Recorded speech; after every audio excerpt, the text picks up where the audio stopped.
But finally, I got what I wanted on the 5th visit, a license plate. Every time I did that in New York, I had the same problem. Yeah. Long lines, though, in New York, not so long here. Well, but rain here, there are always problems when you deal with bureaucrats. And please tell us about your lecture at the synagogue celebrating the Christian acceptance of the Jewish faith. I saw Well, that. this one is, I guess it'll be at the synagogue on Hazel Street. Well, that's what It's the Jewish newsletter, for on the 25th of October. Right. Now, I am going to have surgery in early October. And whether I can make this or not, I don't know. If I have to go in a wheelchair, I'll do it that way. I don't know the condition I'll be in. But it's a celebration. Is it the 50th anniversary of the Second Vatican Council, in which the Catholic Church, and then followed by the major Protestant denominations, completely reversed their traditional teachings on the Jews. Until that time, although it's hard to imagine today where Christians and Jews are getting along so well, until that time, the Catholic Church had been teaching that the Jews were a cursed people because they had killed God in the flesh, Jesus. Now, of course, the Romans executed Jesus, but when the Gospels were written, the blame was largely fobbed off on the Jews because the church was trying to convert the Roman people, the Roman Empire, and did, and you don't convert people by calling them murderers. So I guess they figured by the time the Gospels were being written, the Jews weren't going to convert anyway, so you might as well blame them. But of course, they didn't have the power to kill anybody, and in Palestine, only the Romans did. And if you read the Gospels in a open-minded way, you find that Jesus was extremely popular with the Jewish masses. It was the Sadducees, the hereditary high priests of the temple, who didn't like him because he disrupted the temple service during the last week of his life. So the high priest did want him dead, and the Roman governor wanted him dead, but the Roman governor killed him because he thought he was going to set up an independent Jewish kingdom and throw out Roman power, which is why he put over the cross Jesus of Nazareth, King of the Jews, to mock that idea of Jewish independence. In any case, the Gospels suggest that the Jews were more responsible, and it is a lie, and maybe the greatest lie in the history of the Western world. And it led to incredible suffering on the part of the Jews, and persecutions, and anti-Jewish legislation, and horrors that I'm sure most of you are not even familiar with, but Jews are familiar with it. And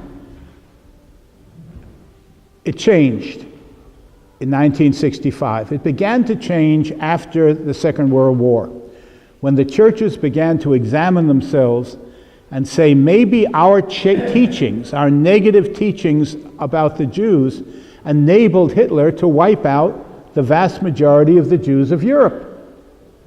Because when Hitler said, I'm going to kill all the retarded people, the church said, you can't do that, and he stopped. Well, I'm going to kill all the crippled people. You can't do that. But I'm going to kill all the Jews. Well, if they killed God, then of course they deserve anything that happens to them. And people were raised believing this nonsense. And the result was a terrible anti-Jewish prejudice, which often led to outrages and murder, and finally to the death of the 6 million Jews of Europe. There are very few Jews left in Europe. They're dead. Can't we close the door or do something about that? So beginning in 1945, the churches began to say, we'd better look at ourselves. It's not just the Nazis that did this, but our teachings may have made the European population put them in a state of mind to accept the murder of the Jews of Europe. So they stopped teaching that, and they called the Second Vatican Council, Pope John the 23rd, a saint, if there ever was one, said, stop it. Christianity is a religion of love, and in the heart of this religion is this hatred of Jews, and we've got to enter the 21st century stripped of all of this negative teaching. And the Second Vatican Council completely reversed the teaching. The Jews are not collectively responsible for the death of Jesus. Jesus, of course, was a Jew. All his followers were Jewish. His mother was Jewish. The whole Christian movement began as a branch of Judaism. And most Jews thought he was a prophet.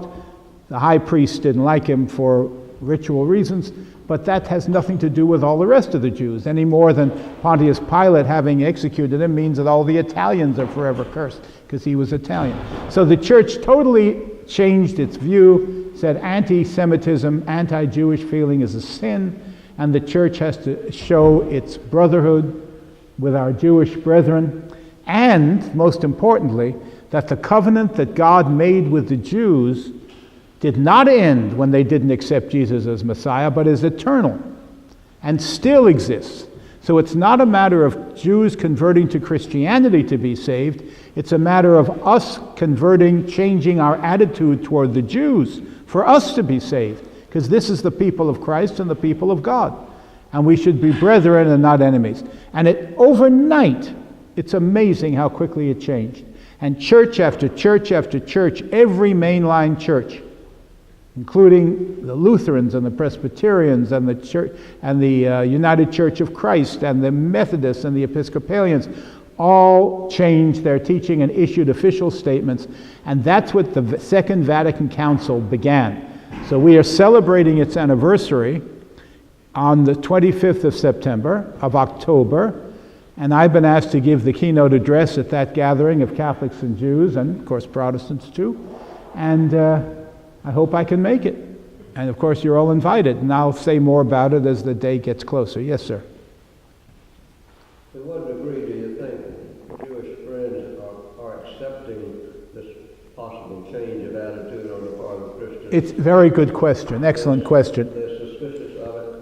Many are, because 2,000 years of persecution, in 50 years, it's hard to get over it. I think a lot of Jews still think that Christians think that they're somehow, their relationship with God is inadequate until they accept Christ. And a lot of Christians do think that. But I think Christians have to realize that Jesus is one way to God, but there are other ways. I don't think there's only one way. That's very difficult for a lot of Christians. Yes.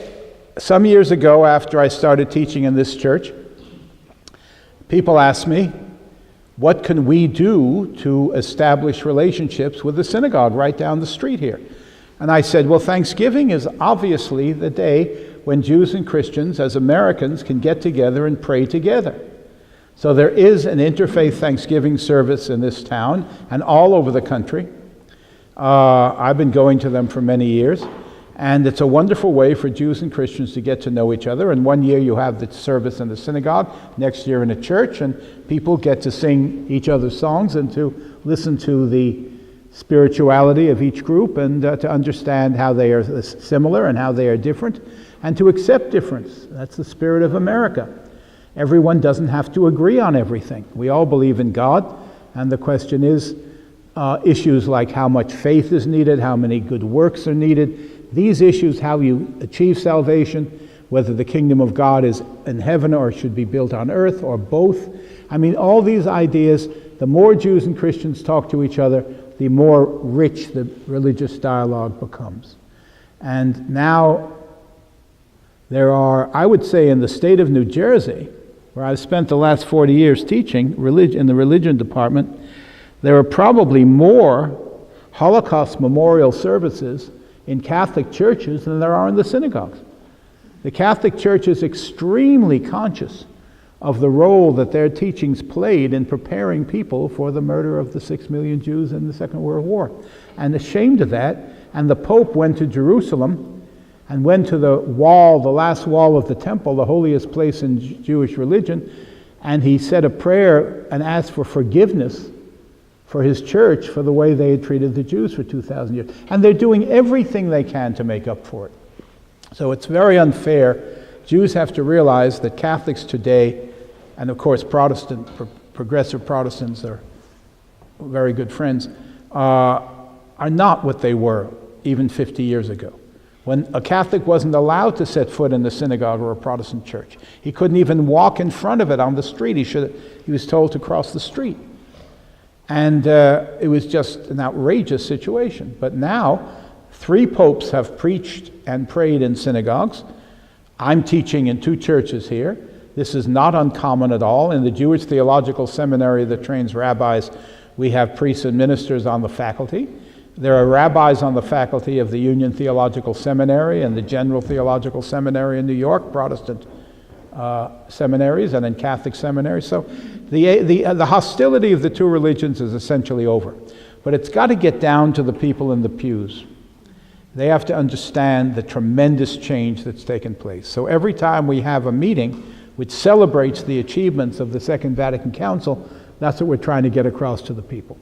And would you care to comment on the situation in France, where so many Jewish synagogues are being attacked? Well, not by French people, by Arabs. You've got such a Muslim population. The Muslims are sort of the odd men out right now. Christians and Jews have achieved a wonderful fellowship, but because of the problem that Muslims and Jews are fighting over a tiny piece of land in the Middle East, the size of New Jersey, but a holy land to both peoples, that spills over. I have a chapter in my book on the Jewish-Christian dialogue talking about how the Israel-Palestine conflict can poison the whole thing. If we let politics get involved in this, then there's going to be a great deal of hostility. Politics, I think, has to be taken out of this. The policies of Israel as a political state and the policies of the Palestinians have nothing to do with interreligious dialogue. That's politics. And politics is poison. Religion is a profound and deep thing. Politics is generally a lot of slogans. Us versus them. If we understand religion, it's never us versus them. It's all of us human beings trying to do what God wants us to do. But in politics, if you're not part of my little group, my tribe, my country, you're the enemy, you're the foreigner, you're the alien. And that's very dangerous thinking.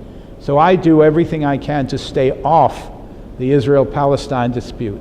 That's going to be fought out by the government of Israel and the government of the Palestinians. It shouldn't be allowed to poison the Jewish-Christian dialogue, or even the Jewish-Muslim dialogue. I'd love to get them more involved, but that's going to be difficult for some time to come. I wanted us as a class to express our condolences to our fellow student and friend John, who lost his wife after 60 years of marriage. And today's the anniversary. Wonderful. You know, I think I know how you're feeling. I've lost people very dear to me. But it's the price we pay for love. That's what it is. And yes, when my uncle lost his wife of 70 years, he said, I rejoice every day and every moment I had with her. And the loss I feel now is because of the tremendous richness of our life while we were together. So you never feel the grief if you don't experience the love. But if you have the love, the grief always comes for one of the 2 parties eventually. And that's the way of the world. So our deepest sympathy.